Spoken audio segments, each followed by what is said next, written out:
Olha, pessoal, que coisa, né? Finalmente a ficha da grande mídia caiu. Um ano de atraso, né? Claro, mas o pessoal já percebeu que o Lula voltou a ser o que ele sempre foi, que ele nunca deixou de ser, né? Aquela coisa antiquada, aquela esquerda carcomida ali, preocupada mais com projetos ambiciosos ali, que vão terminar em corrupção, é claro, a gente bem sabe disso, e também preocupados demais aí em se alinhar com ditadorecos da América Latina, com coisas desse tipo aí. Então, essa coluna aqui do Estadão, que tem precisado dar o braço a torcer nos últimos tempos para reconhecer o quão ruim é esse governo do Lula, né?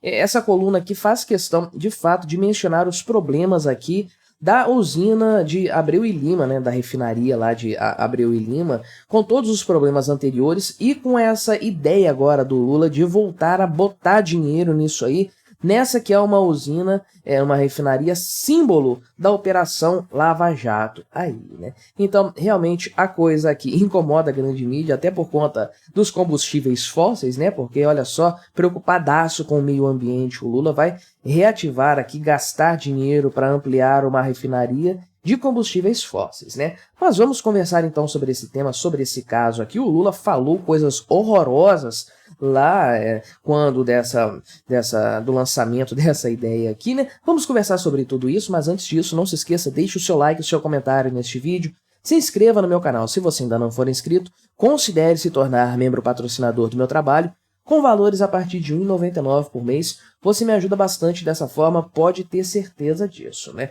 Lá nesse evento aqui, nessa situação da Abreu e Lima, né, que aconteceu alguns dias atrás, vou ver se nesse vídeo tem aqui a data, né, o vídeo é do dia 18 de janeiro, imagino que tenha acontecido nesse dia aqui e tudo mais, né, ele fez o anúncio, então, da retomada dessas obras da refinaria de Abreu e Lima, sendo que ela originalmente, só para recordar a história dessa usina, dessa refinaria aqui, como é que a coisa aconteceu. Lá atrás, quando Hugo Chávez era vivo ainda, para você ter uma ideia, né, o Brasil queria fazer um projeto em conjunto com a Venezuela, como se a Venezuela tivesse capacidade de ajudar em qualquer projeto. É um país quebrado, um país falido, e principalmente que não respeita a propriedade alheia. Lembre-se que Hugo Chávez nacionalizou o setor de petróleo na Venezuela e o setor está completamente sucateado hoje, de tal forma que falta gasolina, faltam combustíveis nos poços lá da Venezuela, o país que tem as maiores reservas de petróleo do mundo, né? Mas então naquela época, Hugo Chávez estava precisando de dinheiro, estava precisando refinar o petróleo da Venezuela de uma forma barata, porque é um petróleo pesado, que não é de boa qualidade, né? Não se compara, por exemplo, ao petróleo da Arábia Saudita, que tem reservas menores, mas de muito melhor qualidade, né? Então a Venezuela precisava investir no refino desse petróleo para ele ficar naquela qualidade que o mercado internacional gosta, né? Para um uso geral. Então o Lula, para ajudar o seu amiguinho ali, para dar aquele apoio para o seu coleguinha ditador ali da Venezuela, tratou logo de criar a ideia de uma usina conjunta aqui no Brasil, que é a tal da refinaria de Abreu e Lima, né? E ela foi originalmente pensada para ser custeada, não sei se foi 50-50, acho que era 60% a 40% aí, Brasil a maior parte, mas a Venezuela uma parte considerável. E, de fato, a Venezuela não pagou absolutamente nada do planejado. Isso originalmente deveria custar 2 bilhões de dólares, né? Se eu não me engano aí. Só que a coisa acabou custando muito mais do que isso. O valor foi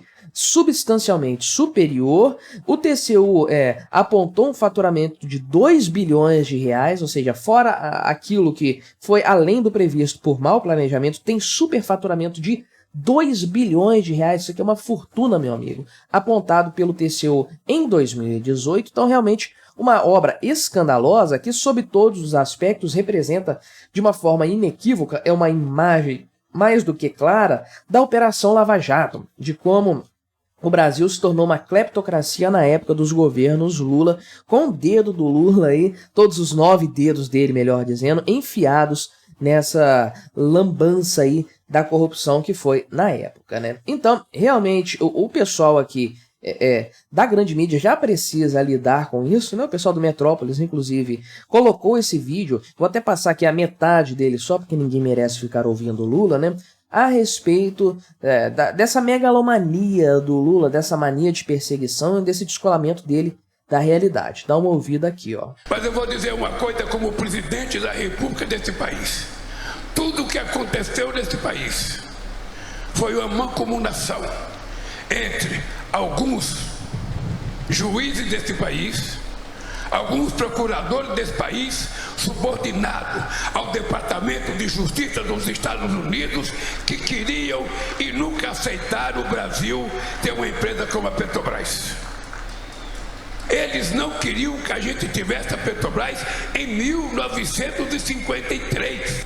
Então, realmente, o cara tem problemas, né? O Lula realmente tem problema. É um cara tão acostumado a mentir, tá tão habituado a isso, que ele já não sabe dissociar a mentira da verdade, a falsidade que tá na cabeça dele da realidade. É um cara que vive a mentira que fala, né? Então, você pode perceber nesse lançamento desse projeto aí da Abreu e Lima e tudo mais, ele fez questão de falar mal da Operação Lava Jato, que na verdade apontou os problemas dessa refinaria aí e o colocou na cadeia, diga-se de passagem. Ele tem revolta contra isso, é claro.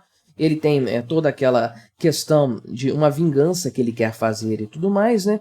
Então, realmente, o Lula fez esse pronunciamento ali, falando que os Estados Unidos estão envolvidos na Operação Lava Jato, aquela coisa castrista, né? Ou talvez mais moderna, assim, aquela coisa realmente chavista do seu amigo ali, o Chaves, de dizer que os Estados Unidos estão interessados aí em prejudicar o Brasil e tudo mais. Fala sério, os Estados Unidos não tem nenhum setor estatal de petróleo, vão se preocupar aqui com a Petrobras dando prejuízo, né, na época do governo Lula, dos governos petistas, uma coisa assim impressionante, uma petroleira dando prejuízo, né. Mas aí, a coluna aqui do Estadão diz o seguinte, né, que o Lula queimou a largada em 2024, para mim ele queimou a largada em 2023, tudo que ele falou desde o começo do mandato dele até agora só representa que ele realmente não mudou nada, ele é mais do mesmo da era petista, vai reproduzir os mesmos erros do passado, só que com mais pressa, com mais velocidade, né?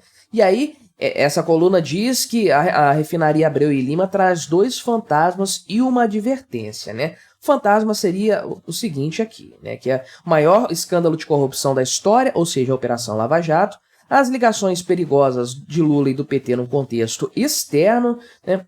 Ou seja, o Lula se afastando dos Estados Unidos, criticando os Estados Unidos, se alinhando a Venezuela, China, Irã, Rússia, Coreia do Norte, né? Agora até na questão de Taiwan, o Brasil fez questão de apoiar a China. Realmente nós estamos do lado errado dessa história e vocês viram, fiz um vídeo aqui falando recentemente, né, sobre o risco de uma terceira guerra mundial, como isso está bastante evidente nos últimos tempos. E nós vamos estar do lado errado dessa história, esse é o grande problema, né? Se estourar um conflito agora, nós vamos estar alinhados ao lado errado, ao lado agressor nessa história, que é essa nova ordem mundial aí, que o pessoal tanto gosta, tanto apoia, que tem a polarização aí ao redor da Rússia e da China, né? E além disso, então, de ser o requentamento de um escândalo de corrupção que causou um impacto muito grande para os cofres públicos brasileiros, e além de alinhar o Brasil aqui contra, ao lado, né, de tudo que não vale nada no mundo contra o Ocidente,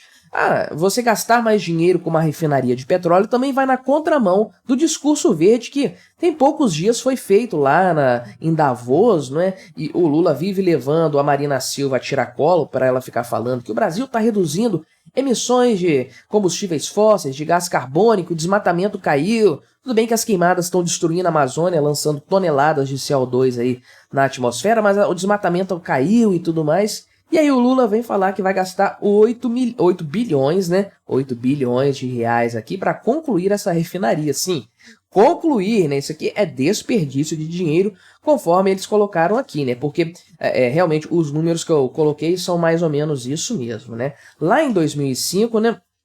O Lula interveio na Petrobras, ela tinha um projeto de investimento, um plano de investimentos aí. Então, em 2005, o Lula falou que não, vamos dar dinheiro para a PDVSA, que é a empresa venezuelana lá, Hugo Chávez e tudo mais aí, né?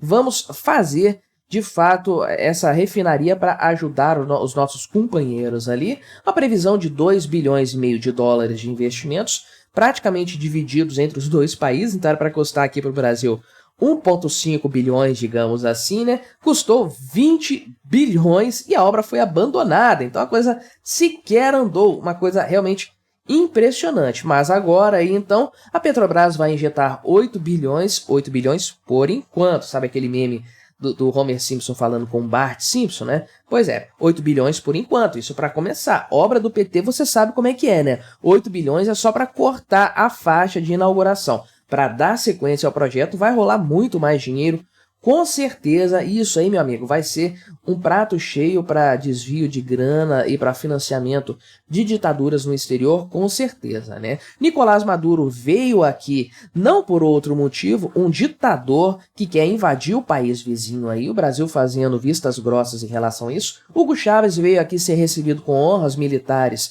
com honras de Estado em 2023, não por outro motivo, mas para passar o Pires, pedir para que o Lula finalize essa refinaria para ele, de fato, conseguir refinar o petróleo mais barato, né? E, de fato, então, isso no final das contas representa um grande problema também para a Petrobras, que tem que ficar gastando dinheiro com obras que não valem nada, que servem apenas para fins politiqueiros e que realmente vão servir ao propósito da corrupção, mas não ao propósito da eficiência da empresa, com custos muito grandes para os acionistas, para os cofres públicos também, porque acaba que sobra para todo mundo e você vai pagar um combustível mais caro, com certeza, lá na frente por conta dessa brincadeira. E tá aí a grande mídia precisando aceitar o fato, reconhecer que Lula é mais do mesmo. Isso significa que nas próximas eleições esse pessoal vai apoiar a direita, apoiar o Bolsonaro? Não, se a eleição fosse hoje, eles votariam no Lula aí, mas precisam aceitar, precisam assumir que realmente o cara